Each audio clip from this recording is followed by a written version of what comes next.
movie stars, her films watched by millions. Let's start from the beginning again, Jeff. Tell me everything you saw. Her Hollywood movies have stood the test of time, but her screen career lasted just 5 years. I think of amazing performances like High Noon, the Hitchcock films. Grace had this brief and remarkable career. Grace Kelly projected onto the screen this kind of untouchable image, and at the same time, she's available. Tabloid rumors pursued Grace Kelly throughout her life. She had to issue a public statement to Hollywood saying, I never meant to have an affair with a married man. At the height of her fame, she surprised everybody, swapping her Hollywood royalty for real royalty. Now, by civil authority and by the church, Prince Rainier and his film star bride have been pronounced man and wife. When the wedding did come, it really was an unparalleled event in terms of glamour and significance. Her star quality transformed the fortunes of Monaco, the tiny principality on the French Riviera. A picture queen greets her new subjects and is greeted by them in turn. But was Princess Grace the one role she didn't enjoy playing? She did not really understand exactly how much of a bubble you live in, like Diana did not, like Meghan Markle did not. Princess Grace gave Diana a piece of advice. Don't worry, dear. It'll only get worse. And of course it did. What's the truth behind the rumours? As well as an heir, did Prince Rainier demand a dowry payment from Grace? Grace had to show up with not only her glamour and her cachet, but with her checkbook. Those close to the story reveal the truth about her life. A lot of fairy tales do have a dark side to them, and perhaps her life did too. People tuned in to watch them. Some of this wedding footage is newly unearthed. It's thought it's not been seen for years. It turns out to be one of the royal spectaculars of the mid-20th century. 600 people in the Monaco Cathedral, a lot of Hollywood greats there, Ava Gardner, Cary Grant, David Niven, Aristophanes Onassis is there. Hollywood just loved it. It was notable that MGM made Grace Kelly a present of the wedding dress. It was designed by a Hollywood designer, Helen Rose, with a huge amount of work and a huge amount of fabric. Now, by civil authority and by the church, Prince Rainier and his film star bride have been pronounced man and wife. Grace was just 26 when she stepped down from Hollywood to marry her very own Prince Charming. Rainier had taken the throne 7 years previously, but the Grimaldi royal family had ruled for 700 years. To think of the marriage to Rainier as this attractive fairy tale package, but actually it was a monumental decision. She left the country of her birth, where her family lived, in order to marry this man, and it's an incredibly strong and brave decision to make. An international playground, this coastline along the blue Mediterranean has become the mecca for those who have been captivated by its charms. Monaco, a glamorous destination for the world's elite. Smaller than New York's Central Park, it's one of the most densely populated sovereign states in the world.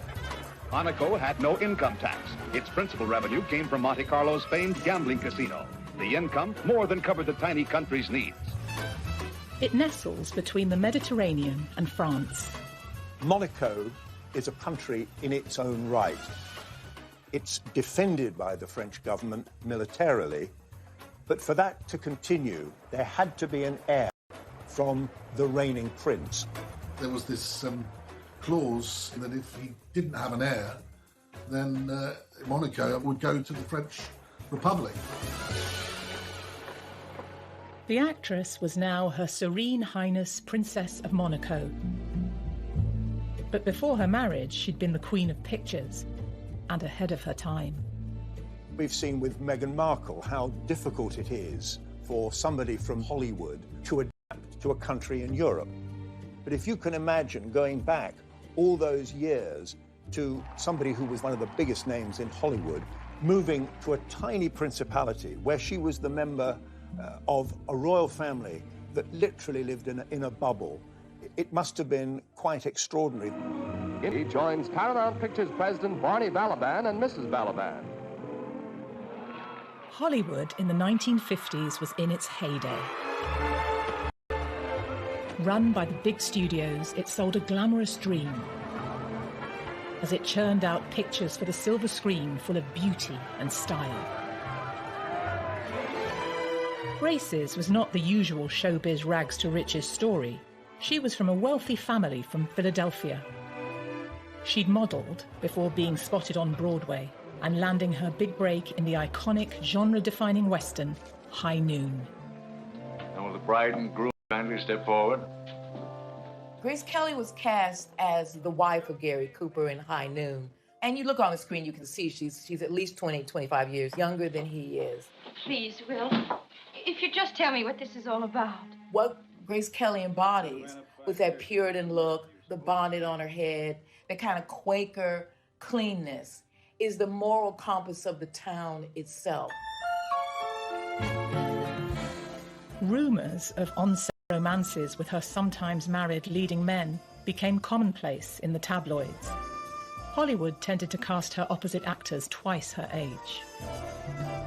Grace Kelly was the opposite of the image that she projected, and a lot of Hollywood wives were not happy with that, but she did what she wanted to do. In the 50s, women had to be pure and untarnished. Grace was a bit of a rebel, but took her craft seriously. Director Alfred Hitchcock would cement her in the public's consciousness forever as the cool, icy blonde. He liked the fact that Grace Kelly projected onto the screen this kind of untouchable image, and at the same time, she's available. Alfred Hitchcock would say, with a brunette and a redhead, you kind of expected explosions, you expected something to happen, but not with an icy blonde.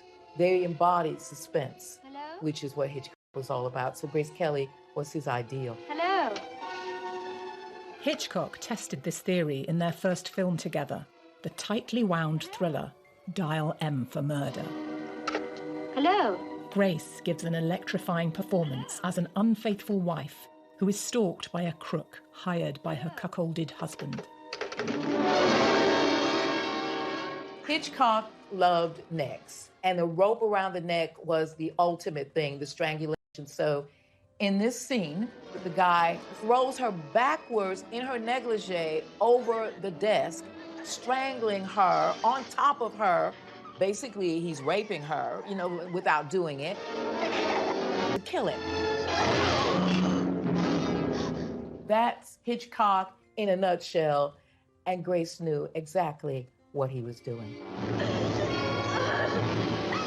This is Hitchcock's most blatant statement about her as his muse.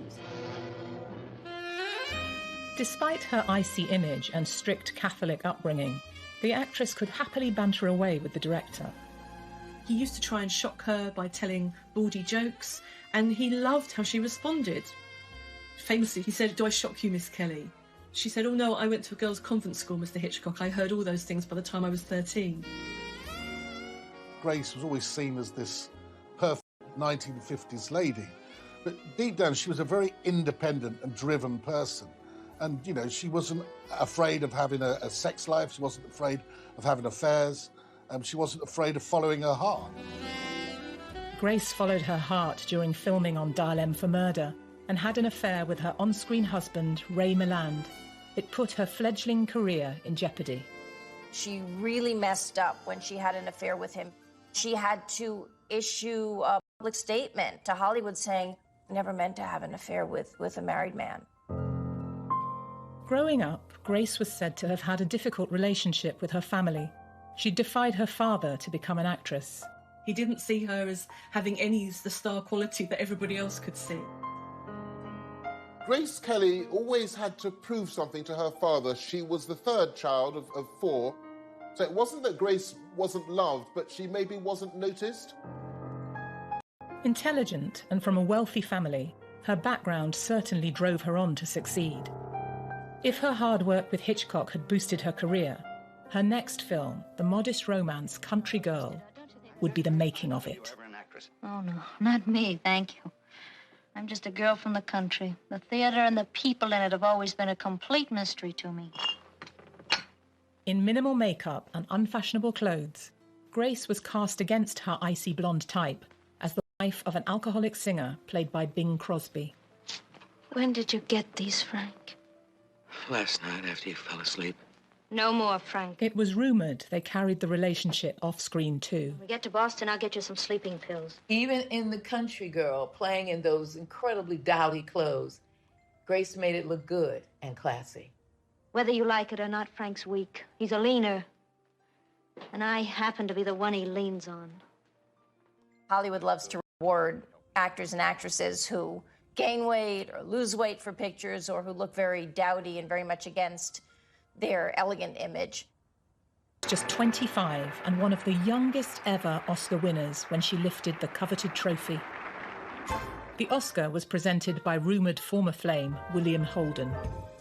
I can only say thank you with all my heart to all who made this possible for me.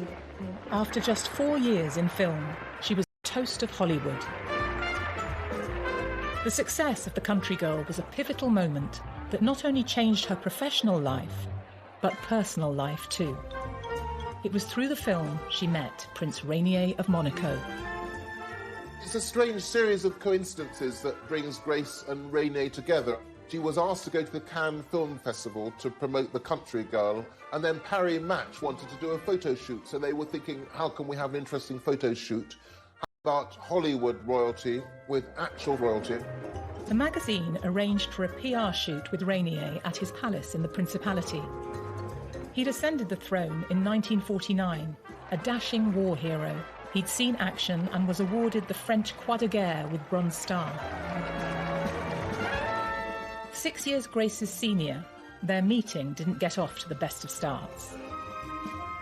The electricity was out in her hotel, so she had to wear a frumpy dress and style her hair herself. She had to pull it back in a bun. She also didn't have a hat. She didn't know she was supposed to wear a hat, so she borrowed a friend's really hideous floral headdress. He was about an hour late, which she was quite frustrated by. But when he did turn up, he was extremely charming to her. He showed her around the Disney World-like palace that is Monte Carlo, and they did hit it off.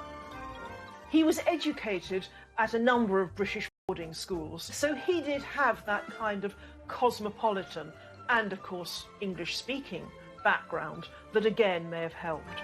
She sent a thank you note to Rainier, and they began corresponding. She would make 11 films in 5 years and found Hollywood ruthless.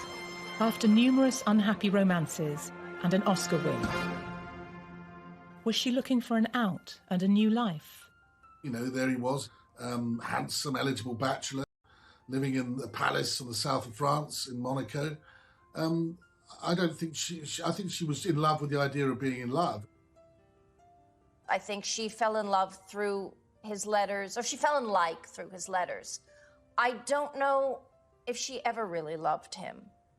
I think she chose her destiny. A year earlier, Grace's destiny had taken her to the south of France for Hitchcock's To Catch a Thief.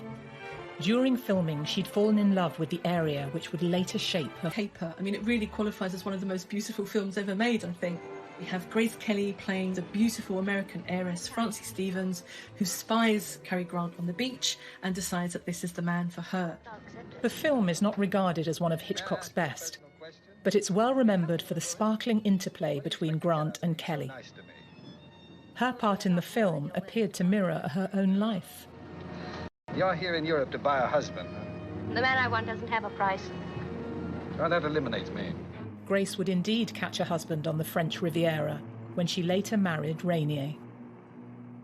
It's strange to recapture her life in that we see in the car with Cary Grant, with the whole of the Mediterranean and below Monaco that spilled out in front of us. Oh, lovely day. Have you ever seen any place in the world more beautiful? Well, she doesn't know at this time, but she's pointing to the beautiful pink palace of Monaco, where she would become the princess. At 26, Grace had it all. She was a style icon, rich, beautiful, an Oscar winner, and had dated some of the most handsome leading men in film. The whole of Hollywood was stunned when she left, really. She arrived like a meteorite. She was a shining star. 6 years, she was gone. She turned her back on Hollywood when she landed the biggest role of her life as Princess Grace of Monaco. But was it a part she would later regret playing? Where you see her as a bride in the famous outfit, I think she does look like a bit of a caged bird trapped behind the veil.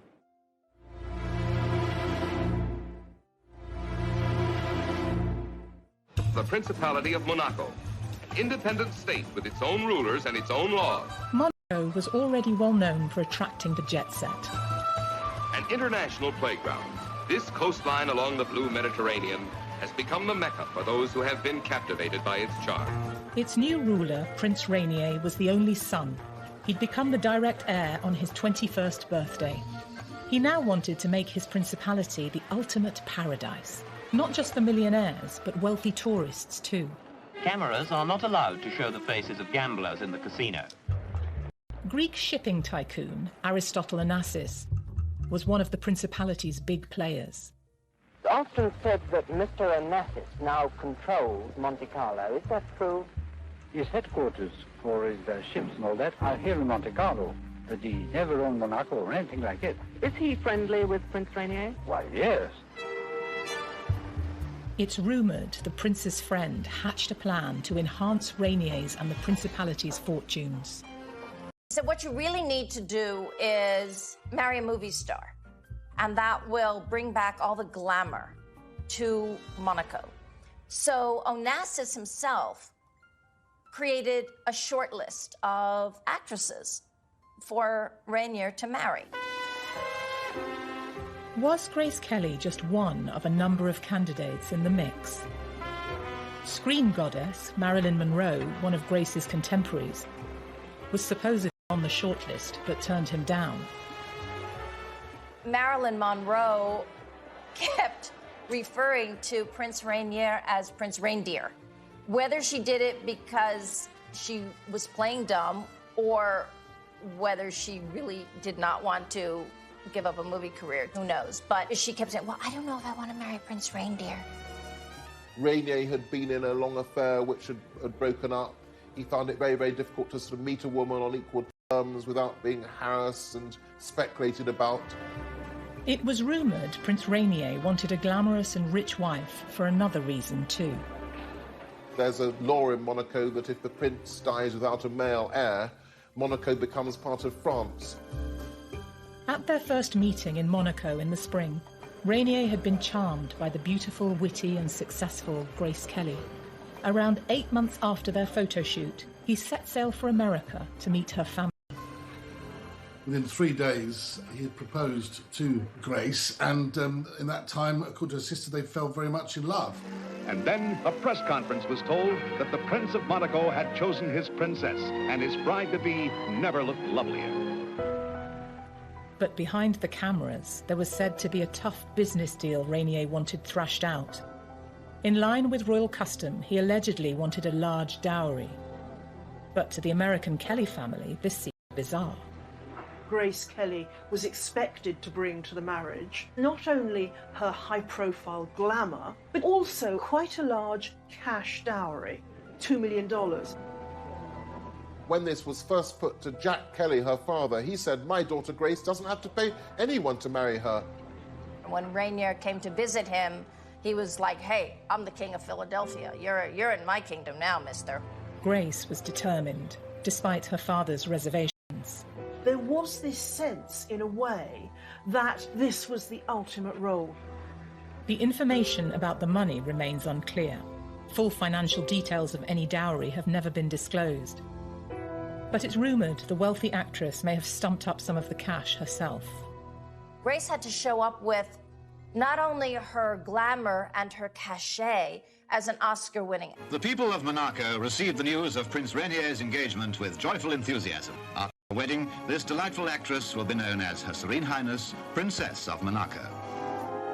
With the marriage brokered, Grace was still under contract with the studio and had one more film to do, a musical. She was going out on a top note.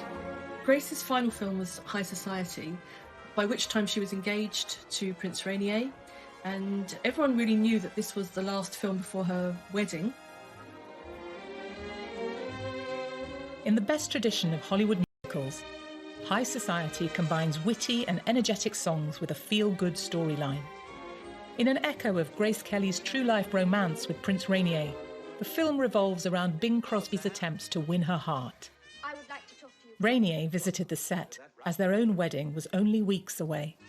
You lost a little weight, haven't you, Sam? She's very thin in High Society. It was a very stressful whirlwind time for her. I just want to know what you are doing here the day before my wedding. It's quite extraordinary to think of Rainier being around the set.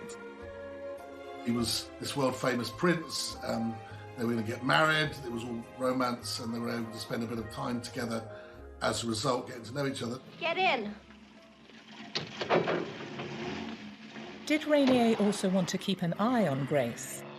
Her other co-star, Frank Sinatra, was a renowned womanizer, while Crosby was apparently an old flame, constantly wooing her in the movie with romantic ballads. While I give to you, and you give to me true love. Grace is on the yacht with Bing Crosby, and they're singing True Love.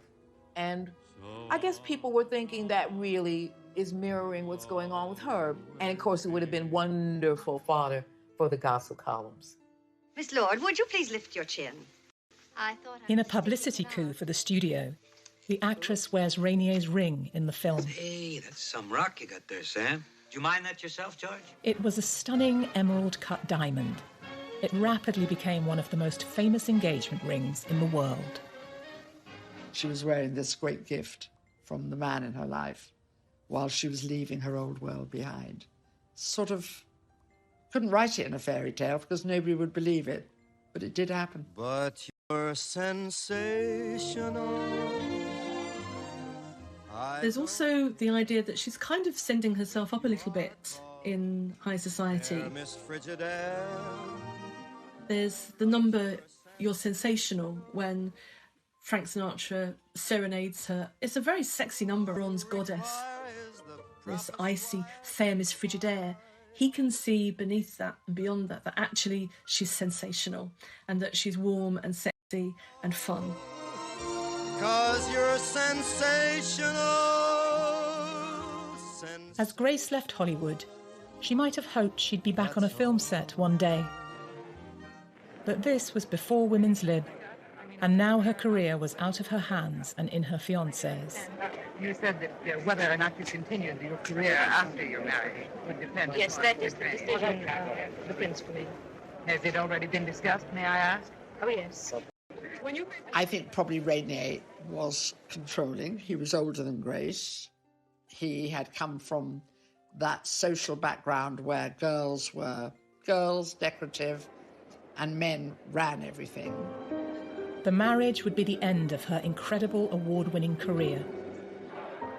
Within weeks, Grace was leaving her old life behind. It was an amazingly short period between the end of High Society and the time when she had to leave for Monaco, roughly a month. Grace and her family sailed to Monaco on an 8-day voyage. The move to Monaco is a very, very dramatic change in her life and slightly terrifying step. So she surrounds herself with lots and lots of activity. It's a very exciting thing, and I'm very, very happy. Of course, I'm a little sad to be leaving home, but I hope to be back quite often. Here was the princess coming into this amazing port in Monte Carlo, and it seemed everybody who lived in Monaco was out in the streets. It was the stuff of fairy tale. It made headlines around the world. The shot was picture perfect, but was the fairy tale real? Would Grace miss the old life she left behind? And would she soon come to tire of her new role? A lot of fairy tales do have a dark side to them, and perhaps her life did too.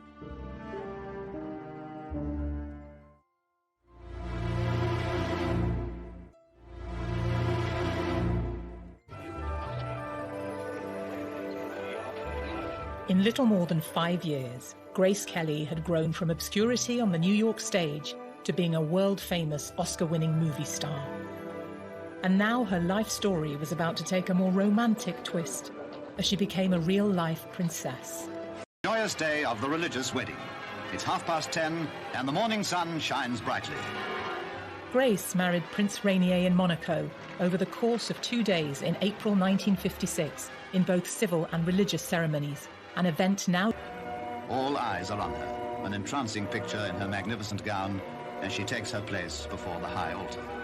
The ceremony was filmed by MGM and by TV companies who broadcast it to 30 million viewers around the world. There was the civil ceremony on one day, then the religious ceremony at the cathedral the next, attended by so many guests, including Hollywood royalty, Cary Grant, David Niven, Ava Gardner. We're now out of the 40s. The world has settled down after the Second World War. And this is glamour.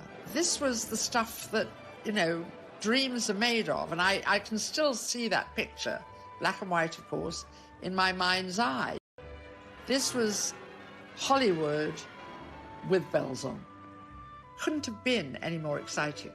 When the wedding did come, it really was an unparalleled event in terms of glamour and significance and newsworthiness.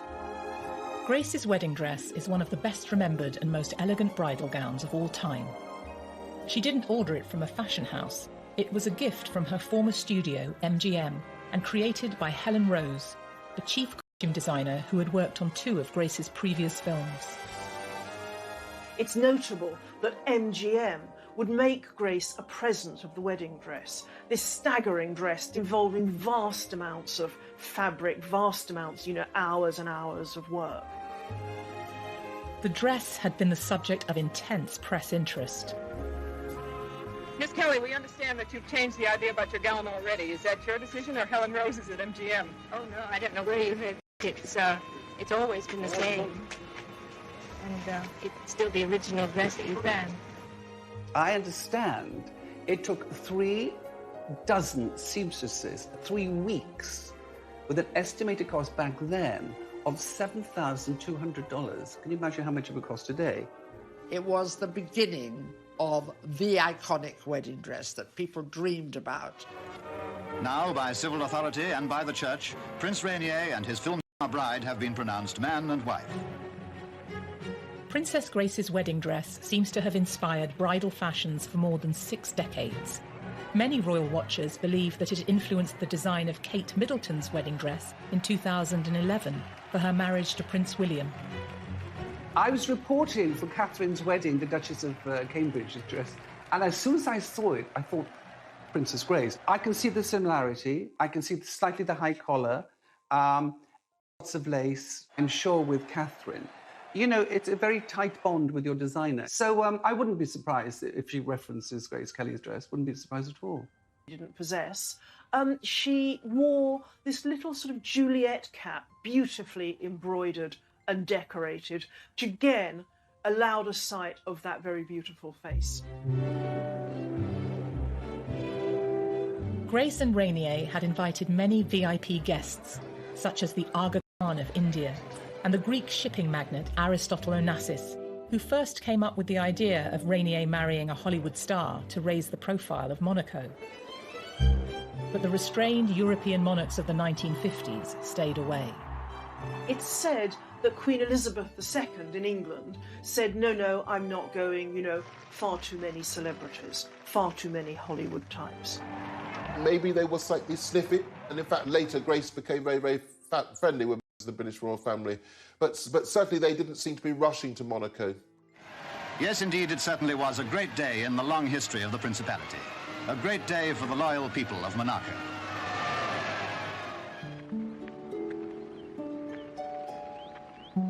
Prince Rainier and Princess Grace's first child, Caroline, was born on the 23rd of January 1957, prompting Monegasques to ring church bells. The couple went on to have 2 more children, Albert and Stephanie. Caroline, their eldest child, was born 9 months, 4 days after their wedding. So they were very keen to be parents and very keen to provide an heir. And So from really before they'd even celebrated a year together, they were already mother and father to somebody. They then had to live every day, like all of us do, with the ups and downs of every day. At the moment, the little principality is waiting for news of another birth of the palace.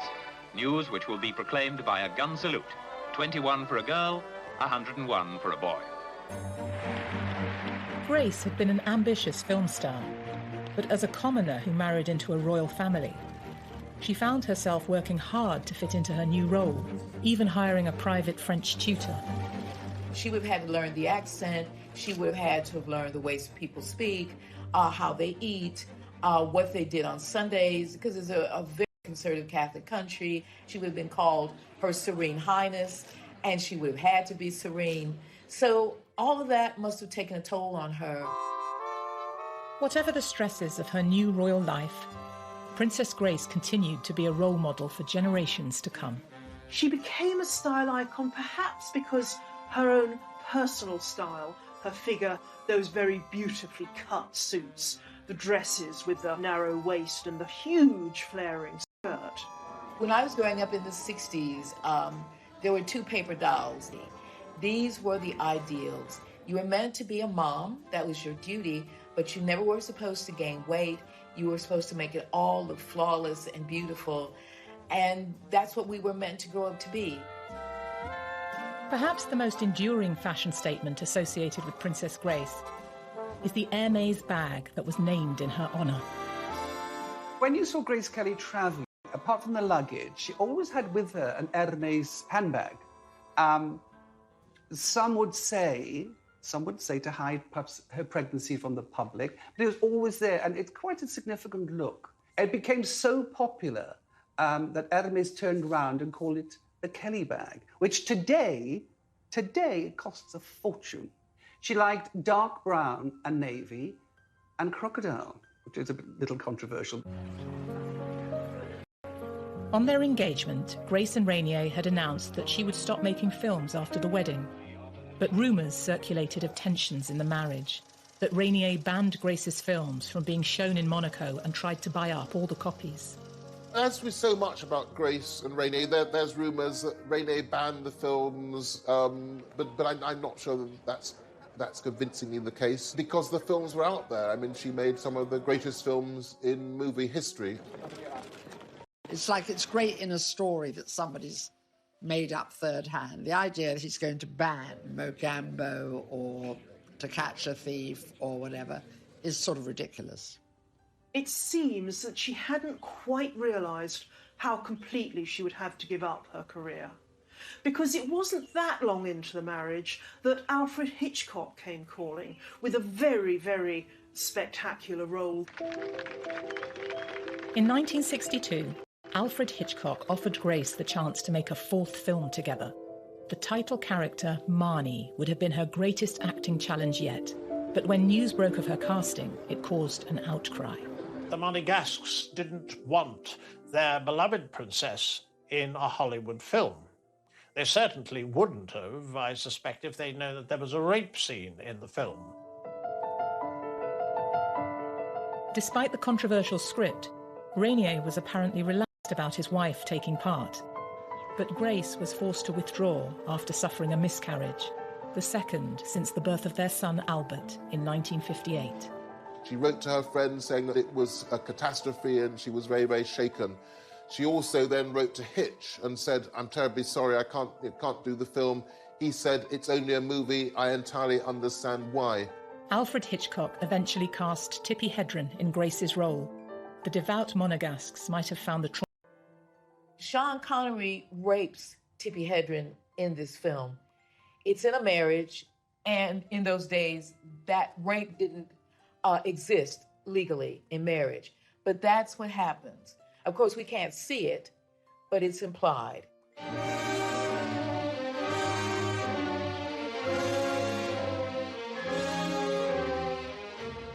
The day after that, she attempts to kill herself. So this is an incredibly dark and disturbing storyline.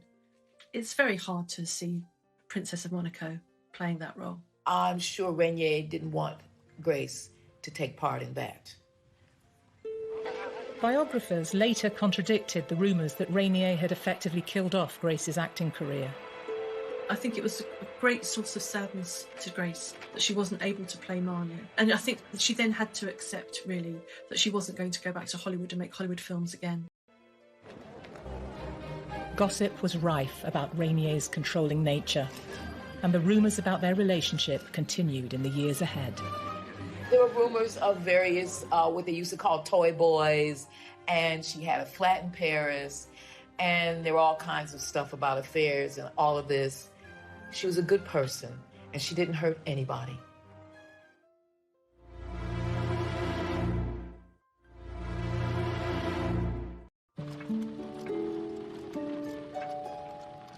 After turning down the role of Marnie in Alfred Hitchcock's 1962 film, Princess Grace never again returned to screen acting. She balanced her time as the wife of Prince Rainier, the mother of 3 children, and her various state duties. During the 1970s, she made tours of Europe and America, performing classics of literature to sell-out audiences. Grace was continually looking for ways to express herself creatively, and she had hobbies. She created pressed flower arrangements, and these are actually published in a book. And she also did poetry readings. Princess Grace gave a revealing interview to Desert Island Discs in 1981, admitting how much pleasure the readings were giving her. You've been giving poetry recitals. Yes, this is something I started a few years ago, and I've enjoyed it very much. It's been very pleasant, and it's something that I can do without being away from Monaco for, any long period of time. People still realised that she had an innate talent and ability, and that they really wanted to still see her. And, she was a great supporter of the arts, of ballet and the performing arts, in her role as a princess. In 1977, Grace's love of ballet gave her the opportunity to make a renowned Russian ballet school. The film you're going to see is about the children of Theatre Street in Leningrad. Grace had wanted to be a dancer in her teens, and ballet was still very close to her heart. This touching film was among the nominees for Best Documentary Feature at the 1978 Oscars. This is where all that effortless grace began. Only years of study and practice can make the ballet movements look unstudied and natural, and perfectly confident. Grace brought real prestige to the film, and is said to have donated her fee and a portion of the takings to support an Academy of Dance in Monaco, which still bears her name. Grace understood that she was privileged. She got that. And so she tried to use her privilege as best she could in helping children in particular, in being a patron of the arts. And I think in that she was a good person. She was never able to satisfy herself on the scale or anything remotely like the scale that she was used to in Hollywood. Grace's creative pursuits were often framed in the press as her desperate attempts to escape from a controlling husband. I think there's no question that there were undoubtedly ups and downs because she was trapped in a gilded cage by the very nature of the job. You could think of it as a gilded cage. I don't think her life was like that at all. And I think she was actually a very hard-working and professional person all her life. There were reports that Rainier and Grace endured a loveless marriage, and rumours that both were having affairs, which had been repeated in numerous books and tabloid articles. It's a shame in a way that if you're a famous and beautiful person, anytime you're photographed with somebody, it's assumed that you're being intimate with them. They're often just friendships. There were rumors of various, what they used to call toy boys, and she had a flat in Paris, and there were all kinds of stuff about affairs and all of this. She was a good person, and she didn't hurt anybody. In her lifetime, Princess Grace was aware of all these unproven stories and felt powerless to stop them.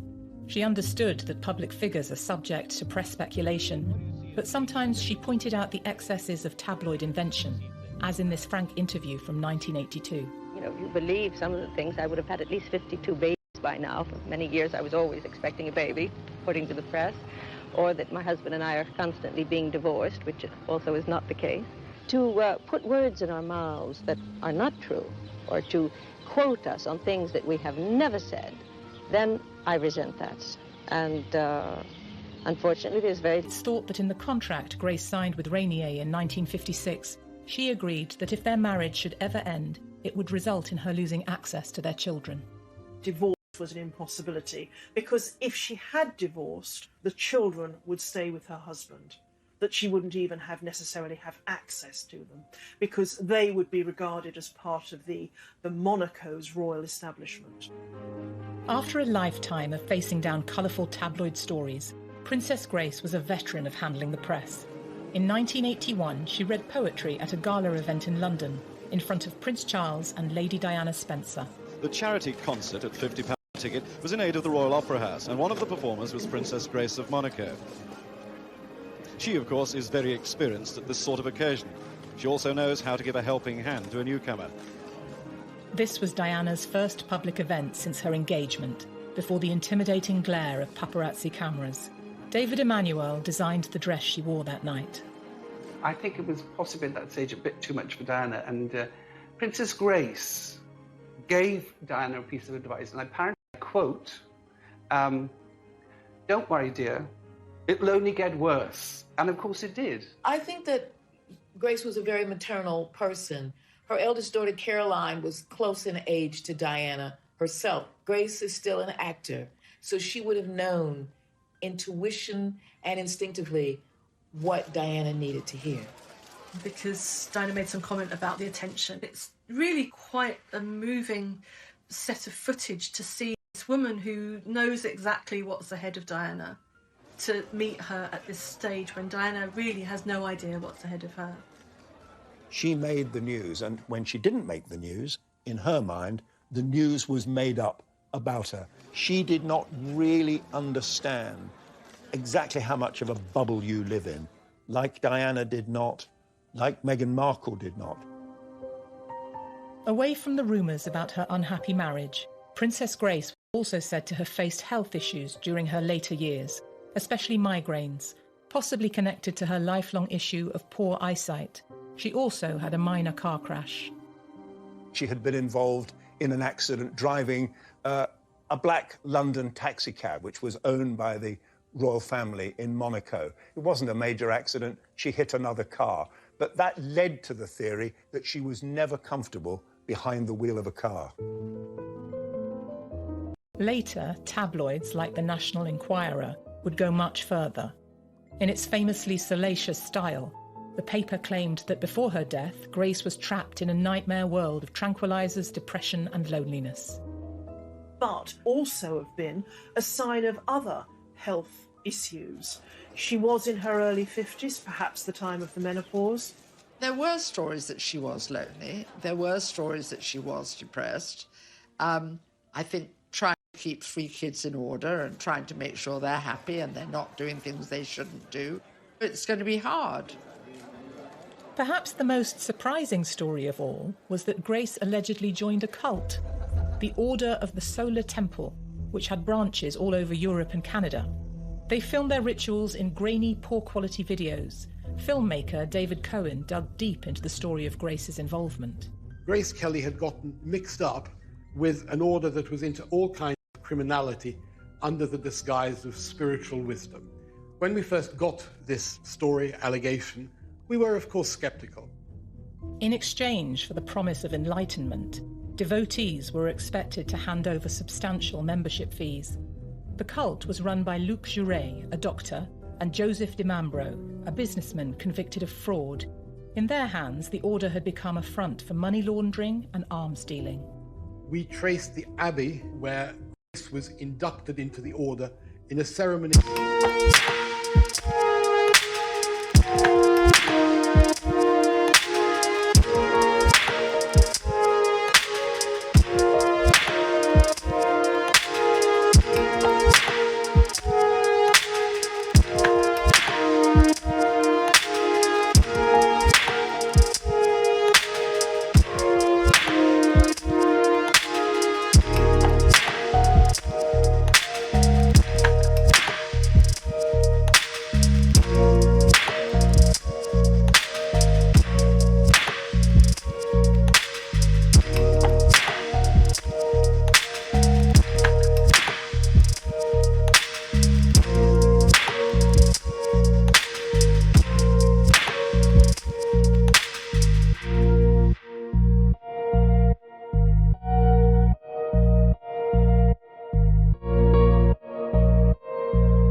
along the blue Mediterranean has become the Mecca for those who have been captivated by its charms.